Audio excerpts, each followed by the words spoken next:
Well, let's get to that story because that's I could tie this all in. So I met David at Guitar Center on Sunset Boulevard, and I was late for a band rehearsal. And no, actually, we were driving to the band rehearsal, and my singer, I had one pair of drumsticks. I mean, I was a poor musician living in Hollywood, and my singer was playing with a stick on the dashboard, and he broke it. And I'm like, no. we got to stop at Guitar Center. So we were already late, and you have to pay for your studio time to, even get into practice in Hollywood. So, it was kind of a big deal.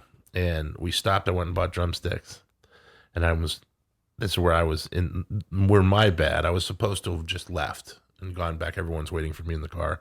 I go into the electronic drum room, and there's two guys looking at this electronic set. It was the D drum set that had just come out, and they said, hey, would you play this for us? You're a drummer. I had sticks in my hand.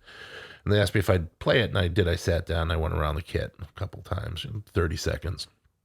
And Steve went, hey, you're pretty good. We're looking for a drummer. My name's Steve Schneider. This guy, Dave Koresh, I've been all over the world with this guy, and, we're putting a band together. Would you be interested? And I'm like, well, I don't want to burn any bridges. Sure, I'm always interested in an opportunity. What impressed me about these guys is Steve had the suit. He was very, very clean-cut, well-dressed, very sharp, and you could tell that there was an intelligence behind him just by the way he addressed you. And then there's this other guy who's, got the T-shirt on, the ripped jeans, pretty much looking the part. Didn't see, he just seemed like your average type of guitarist person that you would meet in Hollywood.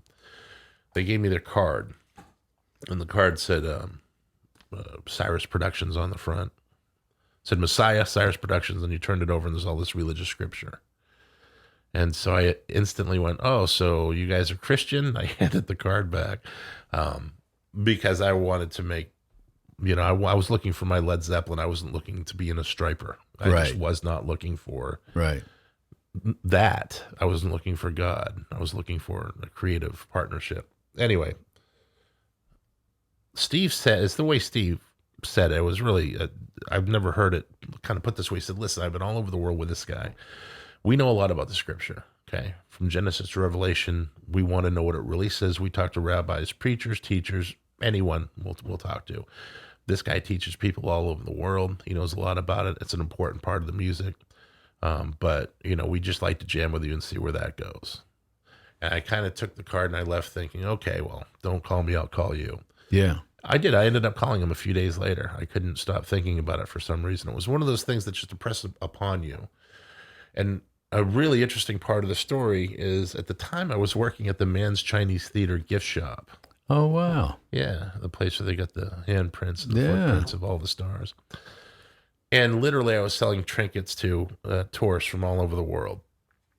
A little side note, a lot of old men and women in their 80s, 70s, 80s would come in, and they'd always be like, is this still good, dear? And they'd give me their money. It was like silver certificates, money from the 30s, these coins from the 1800s. And I'd be like, oh, yeah, it's good. I would buy. I had a great coin collection, burnt in Mount Carmel, but I had a great coin collection at the time. But I was wearing the stupid red smock. And I'm like, I went to music school. I went to Musicians Institute. I've been here for a couple of years now. And I said, God, introduce me to who I'm supposed to meet here.